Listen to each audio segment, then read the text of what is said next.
യഹൂദന്മാർക്ക് കുറെ കുടിയേറി പാർത്തു. അങ്ങനെ കുടിയേറി പാർത്ത ഇറ്റാലിയൻ യഹൂദന്മാരിൽ കുറെ ആളുകൾ ക്രിസ്തീയ വിശ്വാസത്തിലേക്ക് കൺവേർട്ട് ചെയ്തു. അങ്ങനെ പരിവർത്തനം ചെയ്തു വന്ന ഇറ്റാലിയൻ ക്രിസ്ത്യാനികൾക്ക് അന്നാട്ടുകാരിൽ എതിർപ്പുകളുണ്ടായി. അവരുടെ മാതൃമതമായ യഹൂദ മതത്തിൽ നിന്നും എതിർപ്പുകളുണ്ടായി. അതുകൊണ്ട് അവർ മടങ്ങിപ്പോകാൻ അവർ ആഗ്രഹിച്ചു. അവരുടെ വിശ്വാസം രഹസ്യമായി വെച്ചുകൊണ്ട് രഹസ്യ ക്രിസ്ത്യാനികളായിരിക്കാൻ അവർ താല്പര്യപ്പെട്ടു.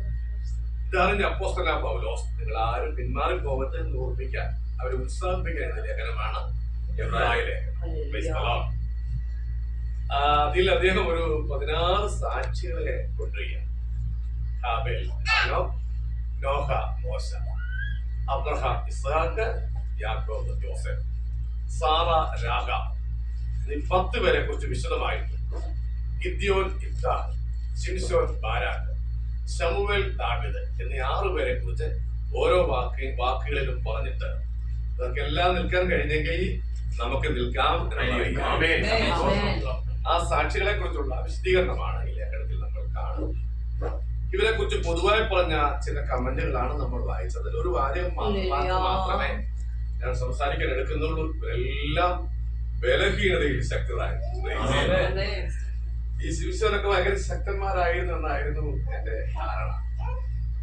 ഈ പറയപ്പെട്ട 16 പേരും നമ്മൾ നോക്കുമ്പോൾ അതിശക്തന്മാരായി. എന്നാൽ ഇവരെല്ലാം ബലഹീനരായിരുന്നു. ആരും തന്നെ ബലവാന്മാരല്ല. എന്നാൽ ഇവർ ഉപയോഗിക്കപ്പെടാൻ കാരണം ബലഹീനത ഇവരെല്ലാം ശക്തി പ്രാപിച്ചിരുന്നു. മുമ്പേ കേട്ടതുപോലെ കർത്താവിന്റെ വേലയ്ക്കായിട്ട് വിളിച്ചിട്ടുള്ളത് ബലവാന്മാരെ അല്ല. യേശു കർത്താവ് ശിഷ്യന്മാരായി തെരഞ്ഞെടുത്തിൽ 12 പേരിൽ 7 പേരെങ്കിലും മുഖ്യന്മാരായിരുന്നു. അന്നത്തെ കാലത്തും അന്നും ഇന്നും വിദ്യാഭ്യാസം വളരെ കുറവുള്ളവരാണല്ലോ അവർ. അപ്പോൾ ഏറ്റവും ബലഹീനതയാണ് കർത്താവ് തെരഞ്ഞെടുത്തത്. നമ്മൾ ബലഹീനരാണ്. ഞാൻ ബലഹീനനാണെന്ന് പറഞ്ഞ് അതിൽ തന്നെ കിടന്നാൽ മുമ്പോട്ട് വരാൻ സാധ്യത. എന്നാൽ ആ ബലഹീനതയിൽ നമ്മൾ ശക്തി പ്രാപിക്കുകയാണ് വേണം. നമ്മുടെ ബലഹീനത എന്താണെന്ന് തിരിച്ചറിഞ്ഞ് ശക്തി പ്രാപിച്ചിട്ടുള്ളവരാണ് ശുശ്രൂഷയിൽ വിജയിച്ചിട്ടുള്ളത്. ജോൺ വെസ്ലി എന്ന കർത്തൃദാസൻ 50,000 യോഗങ്ങൾ നടത്തി. 50,000 യോഗങ്ങൾ ശക്തി പ്രാപിക്കുകയാണ് ചെയ്തത്. വില്ലി ഗ്രഹാം എന്നവരുടെ കർത്തൃദാസൻ 21 കോടി ആളുകളോട് സുവിശേഷം പ്രസംഗിച്ചു. Price the Lord. ബലഹീനത ശക്തി പ്രാപിക്കുകയാണ് ചെയ്തത്. ഇന്ത്യയിലെ ഏറ്റവും വലിയ സഭ എനിക്ക് തോന്നുന്നത് പാസ്റ്റർ സതീഷ് കുമാറിന്റെ സഭയാണ് തോന്നുന്നു. 20ാമത്തെ വയസ്സിൽ ഹൈന്ദവ ചാർട്ടിൽ വിളിച്ചു വന്നിരിക്കപ്പെട്ട സഭ തന്നെയാണ്. 50,000 പേര് കൂടി വരുന്നൊരു കൂട്ടായ്മ സ്ഥാപിച്ചിരിക്കുന്നു. എന്തുകൊണ്ട്? ബലഹീനതയിൽ ശക്തി പ്രാപിക്കുകയാണ് ചെയ്തത്. കേരളത്തിലെ ഏറ്റവും വലിയ ക്രിസ്തീയ ആരാധനാലയം ആരാധനാലയമാണ്.